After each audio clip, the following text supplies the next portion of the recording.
चलिए अब तृतीय अध्याय पे चलते हैं। श्वेताश्वतर उपनिषद तृतीय अध्याय।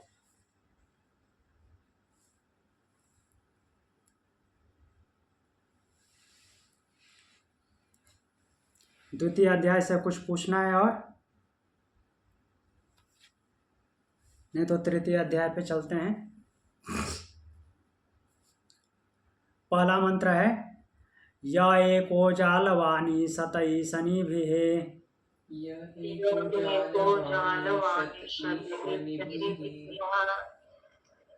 सर्वां लोकानि सतई शनिभिः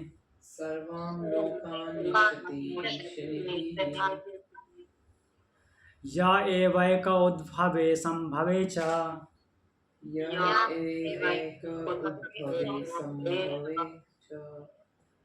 य एतद्विदुरमृतास्ते भवन्ति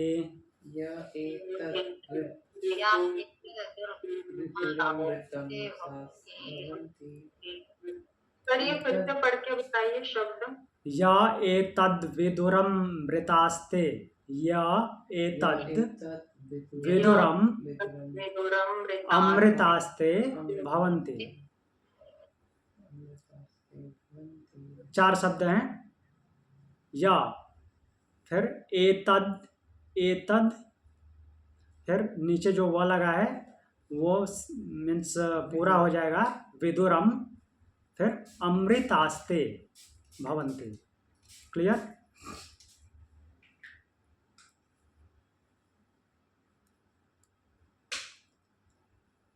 तो बोल रहे हैं कि या एको जालवानी सत ईशनिभि सर्वाम लोकान ईसत ईशनिभि ईसत ईशनिभि ईसत ईशनिभि। ये शब्द आ रहे हैं। ईसत मतलब का ईसत मतलब शासन करता है जो, और ईशनिभि मतलब शासन करने की शक्ति।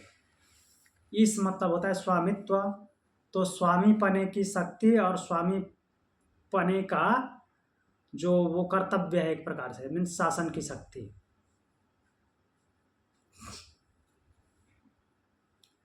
तो इसी के लिए आया है ये शब्द। और बोल क्या रहे हैं कि एको जालवानी सत, जालवानी सत अर्थात जो इस जाल का ईसत स्वामी है, शासन करने वाला है। कौन से जाल का? जिस जाल को उसने फैलाया हुआ है, इस ब्रह्मांड का। इस जाल का वो जालवान है, जाल का मालिक। तो एक शब्द, एका शब्द आया। एका मतलब वो एक ही है। जालवान, जाल का अधिपति, जाल का स्वामी। ईशनिभि, और वो शासन करने की शक्तियों से ईसते शासन करता है। मीन्स अपनी शक्तियों से वो ईशित करता है, शासित करता है, शासन करता है। ईशनिभि सर्वान लोकान ईशते, और उन्हीं शासन की शक्तियों द्वारा सर्वान लोकान ईशते सभी लोगों पर शासन करता है।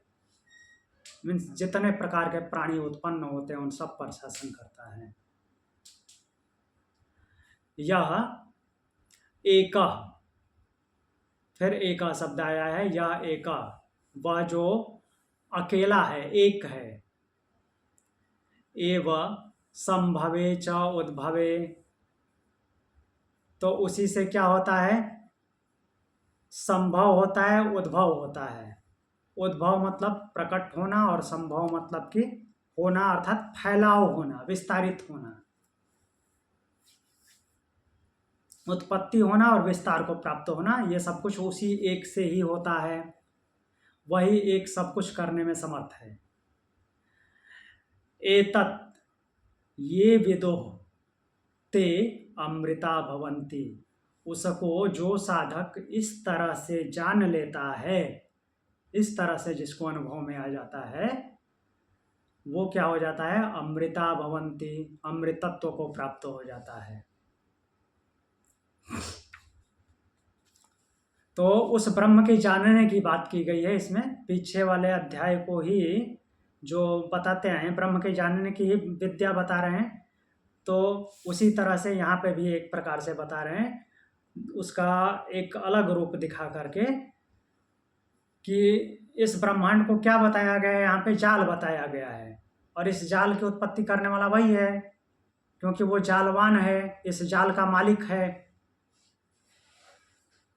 और वो जाल का मालिक जो है अपनी शासन करने वाली अर्थात मालिकाना जो शक्तियां हैं उनके द्वारा शासन करता है, और वही शासन की शक्तियों द्वारा संपूर्ण लोगों पे जो जो मीन्स जो भी प्रकट होते हैं यहाँ पे प्राणी, जिस प्रकार के प्राणी प्रकट होते हैं उन सब पे शासन करता है, अर्थात सब में व्याप्त है, उसी की वजह से सब सारे कार्य कर रहे हैं, अपने अपने कर्मों में लगे हुए हैं।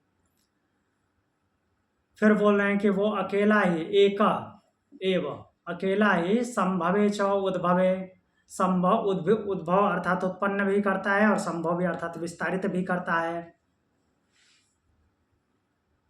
तो इस प्रकार से उसको जो जान लेता है, जो साधक जान लेता है, वो क्या हो जाता है, अमृत तत्व को प्राप्त हो जाता है।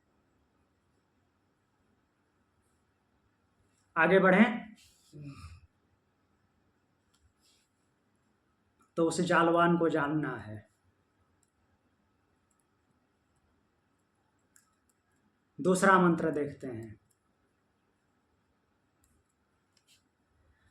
एको हि रुद्रो न द्वितीयाय तस्थो, एको हि रुद्रो न द्वितीयाय तस्थो, याइमान् लोकान् निशतै शनिभिः, याइमां लोकान् निशत ईशानिभिः,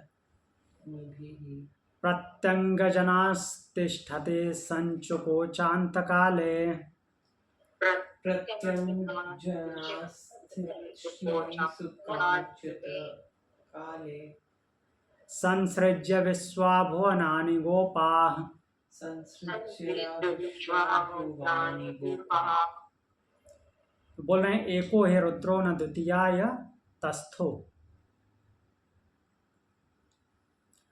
यहाँ पे उस ब्रह्म के लिए ही रुद्र शब्द आया है। यहाँ पे रुद्र का मतलब जटाधारी भगवान शिव नहीं लेना है। एको ही रुद्रो न द्वितीयाय तस्थो, यह इमान लोकान ईसत ईसनी भी, वह ईसनी भी शासन करने की शक्ति जिसके पास है वही अपनी शासन की शक्तियों द्वारा इमान लोकान ईसते, इन सारे लोगों पे शासन करता है। ये पीछे भी पिछले मंत्र में भी बोले हैं। अब क्या बोल रहे हैं कि एको ही रुद्रो, वह रुद्र एक ही है अर्थात वह ब्रह्म एक ही है। द्वितीयाय तस्थो, उसके अलावा द्वितीयाय न तस्थो, उसके अलावा दूसरा कोई आश्रय नहीं है। नहीं, इसका मतलब ये हुआ द्वितीयाय न तस्थो,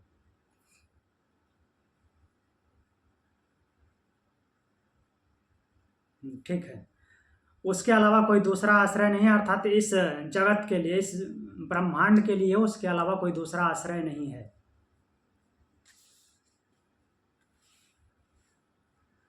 फिर बोल रहे हैं कि प्रत्यंगजनान तिष्ठति संकुचोतांत काले। तो यहाँ पे फिर से साधक की बात आ रही है। संसृज्य विश्वा भुवनानि गोपा, जनान प्रत्यंग, तो जितने भी यहाँ पे हुए हैं उनके सभी अंगों में तिष्ठति, वही रहता है, ये पहले भी बोल चुके हैं। विश्वा भुवनानि संसृत्य, विश्वा मतलब कि संपूर्ण जगत, भुवनानि, भुवनानि में भी जगत के लिए आया है, लोक के लिए, संपूर्ण लोकों को संसृज्य, संपूर्ण लोकों की वही रचना करता है, और रचना करके गोपा, गोपा में सारे जितने भी गमन करने वाले हैं उनका वो पालन करता है। गोपा शब्द का अर्थ है पालन करने वाला। किनका पालन करने वाला? जितने भी गतिशील हैं उन सब का पालन करने वाला वो ब्रह्म अंतकाले, अंतकाल में संचुकोच, अंतकाल में मतलब कि जब अंत होता है तो अंतकाल में सब कुछ क्या कर लेता है? समेट लेता है अपने आप में ही। जैसे बोलते हैं ना कि उसी से उत्पत्ति होती है, उसी में समाहित हो जाते हैं। तो यहाँ पे कुल मिलाकर के परमात्मा की विशेषता दिखाई दिख गई है कि वो जो शासन करने वाला है, अपनी शासन की शक्तियों द्वारा सभी लोगों पर शासन करता है। वह रुद्र एक ही है, अर्थात वह ब्रह्म एक ही है। उसके अलावा दूसरा कोई इस जगत का आश्रय नहीं है, उसी ने सबको आश्रय दिया हुआ है। और वो सभी जो भी जन्म लिए हैं यहाँ पे, अर्थात जो भी उत्पन्न हुए हैं, उनके प्रत्यंग अर्थात अंग प्रत्यंगों में वही है, तिष्ठति, वही रहता है। विश्वाभुवनानि संसृज्य, और वही सारे भुवनों की, विश्व की रचना करता है। संसृज्य मतलब पूर्ण रूपेण रचना करता है, केवल सृज्य नहीं है। फिर क्या करता है? रचना करके गोपा, वही उन सब का पालन भी करता है। और अंतकाले संचुकोच, अंतकाल में सबको समेट भी लेता है। कुल मिलाकर कहने का तात्पर्य क्या है कि पौराणिकता की दृष्टि से देखें तो वही ब्रह्मा है, वही विष्णु है, वही महेश है। ठीक है, सब में उसी की शक्ति है। ये गोपा शब्द उसी के लिए आया है। हाँ जी, ब्रह्म के लिए आया है गोपा शब्द। जितने गमन करते हैं उन सब का पालन करने वाला वही है। तो गमन करने का मतलब ये नहीं कि जो पैरों से चलते हैं और जो पेड़ हैं उनका पालन नहीं कर रहे। गमन करने का मतलब कि जितने भी पिंड वगैरह सब जो भी मूवमेंट कर रहे हैं,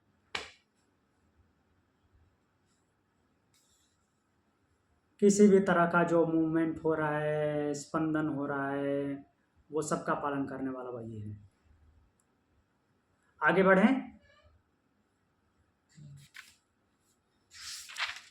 3 नंबर मंत्र देखते हैं।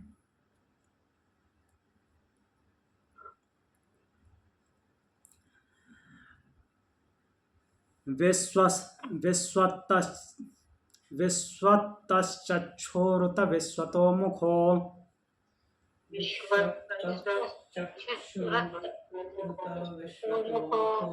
विश्वतो बाहुरुत विश्वतस्पात् विश्वतो बाहुर्विश्वतोऽस्य पात् संबाहुभ्याधमति संपतत्रैर् संबाहुभ्यां धमति संपतत्रैः द्यावा भूमि जनयन् देवैकः द्यावा भूमि जनयन् देवैकः। तो इस मंत्र में बोल रहे हैं विश्वतश्चक्षुरुत विश्वतो मुखो।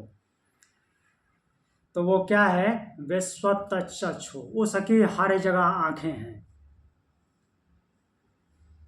विश्वत चक्षु, सब जगह वो आंखों वाला है। और क्या है? विश्वतो मुखो, सब तरफ मुख वाला है। हर तरफ उसकी आंखें हैं, हर तरफ मुख है। ऐसा आगे भी श्लोक आएगा, भगवत गीता में भी ऐसा आया है। भगवत गीता में जो श्लोक है डायरेक्ट इसमें भी है, आगे है। विश्वतो बाहु, और हर जगह उसकी भुजाएं हैं। विश्व का मतलब कि पूरा ब्रह्मांड, ब्रह्मांड में हर जगह उसकी आंखें हैं, हर जगह उसके मुख हैं, हर जगह उसकी भुजाएं हैं।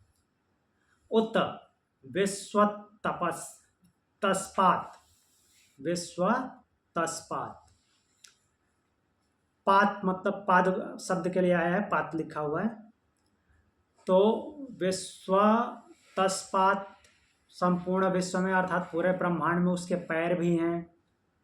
केवल आंखें, मुख और भुजाएं नहीं है, पैर भी हैं हर जगह। द्यावा भूमि जनयत, द्यावा भूमि, द्यावा मीन्स द्यावा मीन्स आकाश और भूमि, आकाश और भूमि जमीन, इन दोनों का क्या करने वाला है? जनयत, रचना करने वाला, रचना करने वाला प्रकृति के माध्यम से।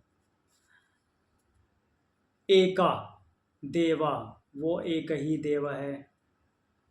बहुभ्याम, बहुभ्याम मतलब कि बहुत सारा होकर के, और वो क्या करता है? ये बहुत सारे जो हुए हैं उनमें संधमति, नहीं बहुभ्याम नहीं है, बाहुभ्याम है, सॉरी, बाहुभ्याम संधमति। ये जितने भी अपना विस्तार किया है, प्रकृति का विस्तार किया है, उसमें जो जिन जिन को प्रकट किया है उन सब में क्या करता है? बाहुभ्याम संधमति, बाहु से, भुजाओं से युक्त करता है। यहाँ पे केवल दो ही चीज दिया गया है, लेकिन केवल दो ही नहीं समझना है, उसके माध्यम से ये समझना है कि जहाँ जहाँ पे पावर की ज़रूरत है, जहाँ जहाँ पे मीन्स सबसे ज़्यादा एक्टिवनेस फील होती है, तो उन शब्दों को दिया गया है, उसके माध्यम से वो सब कुछ समझ लेना है। बाहुभ्याम संधमति, सबको बाहु प्रदान करता है, और क्या करता है? पतत्रय, और पंख देता है। तो इसका मतलब तो यही निकल रहा है कि बाहुभ्याम मतलब कि जो हाथ से काम करने वाले हैं उनको हाथ दे देता है, उड़ने वाले हैं उनको पंख दे देता है। लेकिन इससे ये केवल ऐसे उपमा दी गई है, उपमा नहीं बोलेंगे, मीन्स एक माध्यम बनाया गया है इनको, क्योंकि जिनके पास हाथ होते हैं वो हाथ से ही मैक्सिमम चीज़ें करते हैं। तो वैसे जो जो अंग जिसके पास है, जिससे कि ज़्यादा कार्य होते हैं, वो समझ लेना है। पक्षी जो होता है उसका वो पंख को सबसे ज़्यादा यूज करता है, तो इसलिए इन दो शब्दों को यहाँ पे लिया गया है। फिर से देख लेते हैं वो क्या है। हाँ, संधमति, संधमति मतलब कि उनसे युक्त करता है, वो चीजें देता है। बाहुभ्याम और पतत्रय, भुजाएं और पंख प्रदान करता है, उनसे युक्त करना, उसी को संधमति बोलते हैं।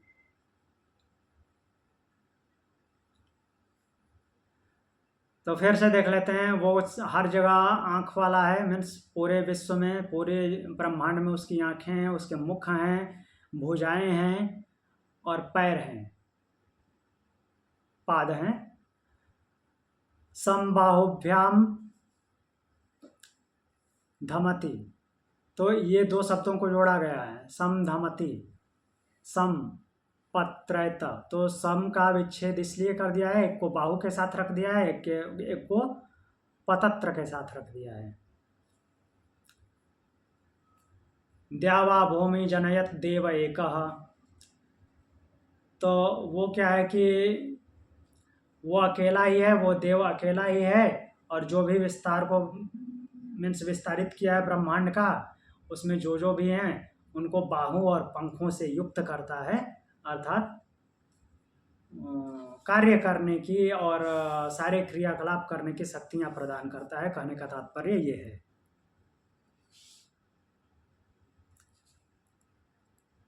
और कुछ पूछना है? अगला मंत्र देखते हैं, 4 नंबर। यो देवानां प्रभवश्चोद्भवश्च, यो देवानां प्रभवश्चोद्भवश्च, विश्वाधिपो रुद्रो महर्षिः, विश्वाधिपो रुद्रो महर्षिः, हिरण्यगर्भं जनयामास पूर्वम्, हिरण्यगर्भं जनयामास पूर्वम्, स नो बुद्धया शुभया संयुनक्तो, स नो बुद्ध्या शुभया। तो बोल रहे हैं कि यो देवानां प्रभवश्चोद्भवश्च, विश्वाधिपो रुद्रो महर्षि, महर्षि यहाँ पे किसी ऋषि के लिए शब्द नहीं आया, उसी ब्रह्म के लिए आया है। महर्षि का मतलब विद्वान, ज्ञानी, जो सब कुछ जानता है। बोल रहे हैं कि वह रुद्र देवानाम, यहाँ पे देवानाम देवताओं के लिए आया है। रुद्र शब्द जो है वो ब्रह्म के लिए है, देवानाम देवताओं के लिए। प्रभवः च उद्भवः, तो वह रुद्र अर्थात वह ब्रह्म देवताओं की उत्पत्ति का और उत्पत्ति, प्रभव मीन्स होना, और उनकी वृद्धि, उद्भव एंड प्रभव, उत्पत्ति और वृद्धि का वो कारण है, हेतु है, वही माध्यम है। और क्या है? विश्वाधिपः, विश्व का अधिपति है, सबका अधिपति वही है। महर्षि, महान ज्ञानी है, सब कुछ जानता है वो। पूर्वम हिरण्यगर्भम जनयामास, और सबसे पहले उसी ने क्या किया था? हिरण्यगर्भ उत्पन्न किया था, अर्थात इस ब्रह्मांड को बनाया था। ब्रह्मांड उसी की वजह से है, क्योंकि वो परब्रह्म अपर ब्रह्म के रूप में हुआ, तभी ये हिरण्यगर्भ हुआ। उसके गर्भ में ये ब्रह्मांड आया, तो उसी ने ऐसा किया। जनयामास, स शब्द है उसी के लिए, परमेश्वर के लिए। वह परमात्मा न शुभया बुद्धया सन्नुनक्तो, यहाँ पे प्रार्थना की गई है। वह परमात्मा क्या? न नाम निश्चित रूप से, शुभया बुद्धया, शुभ बुद्धि से, अच्छी बुद्धि से, सन्नुनक्तो हमको संयुक्त करे।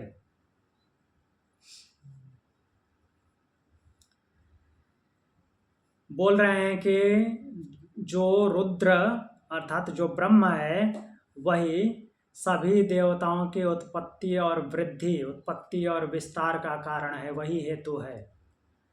और वही विश्वाधिपा, विश्व का अधिपति है। महर्षि, विद्वान है अर्थात सर्वज्ञ है, सब कुछ जानने वाला है। पूर्वम हिरण्यगर्भम जनयामास, हिरण्यगर्भ को उसी ने उत्पन्न किया था, अर्थात ब्रह्मांड को उसी ने बनाया। उसी ने बनाया अर्थात प्रकृति, जो मूल प्रकृति है। उत्पन्न किया था। हाँ, हिरण्यगर्भ को उसने उत्पन्न किया था, ऐसा है? हाँ, बता रहा हूँ, उस पे आ रहा हूँ। हिरण्यगर्भ को उत्पन्न करने का मतलब कि मूल प्रकृति को विकृति में बदला। कैसे बदला? जब वो परब्रह्म अपर ब्रह्म बन करके, अर्थात जब प्रकृति के साथ लिप्त हुआ तो अपर ब्रह्म हो गया, तो प्रकृति जो है विस्तार को प्राप्त हो गई। सब कुछ जो अदृश्य था वो सब कुछ दिखने लगा, और उसी को हिरण्यगर्भ बोलते हैं। अर्थात उसके गर्भ में जो कुछ है, उस ब्रह्म के गर्भ में जो कुछ है, क्योंकि ब्रह्म का विस्तार उससे भी ज्यादा है। सर, तो ये जो हिरण्यगर्भ नाम है, ये अपर ब्रह्म का नाम है? हाँ, हिरण्यगर्भ जो गर्भ है वो अपर ब्रह्म है। और तो एक्चुअली अपर ब्रह्म भी वही ब्रह्म है, इसलिए नॉर्मली हम उसी को, उस पर ब्रह्म को हिरण्यगर्भ बोल देते हैं। तो हिरण्यगर्भ उसको इसलिए भी बोल देते हैं कि वो गर्भ किसका है? ये गर्भ किसका है? ये ब्रह्मांड रूपी गर्भ किसका है? जिसके गर्भ मतलब कि जो पेट में हो। तो किसके, ये ब्रह्मांड किसके पेट में है? उस ब्रह्म के। तो इसलिए हम उसको हिरण्यगर्भ बोल देते हैं। हिरण्यगर्भ का दो तरह से अपने दिमाग में ले सकते हैं। हिरण्यगर्भ में जो गर्भ है अर्थात जो ब्रह्मांड है, और हिरण्यगर्भ मतलब ये भी ले सकते हैं कि जिसका गर्भ है। किसका गर्भ है? उस पर ब्रह्म का। तो चूंकि वो अपर ब्रह्म के रूप में है, इसीलिए ये सब विस्तार है, तो सब कुछ शून्य जैसा हो जाए। तो उस अपर ब्रह्म को ही मीन्स हिरण्यगर्भ के रूप में लेंगे। थोड़ा कंफ्यूजन क्रिएट करता है ये, लेकिन ठीक है। तो अभी समझ में आया ना? एक्चुअली ये सब कुछ जो दृश्यमान जगत है, दृश्य अदृश्य अनुभव होने वाला भी जो है, वो जब अपर होगा, नीचे मीन्स इसमें लिप्त होगा, तभी ये बनेगा। नहीं तो फिर ये अदृश्य जैसा मीन्स एकदम से कुछ नहीं होने जैसा हो जाएगा। तो फिर कोई हिरण्य गर्भ शब्द का कोई मतलब ही नहीं रह जाता, कुछ होगा ही नहीं तो किस बात का गर्भ।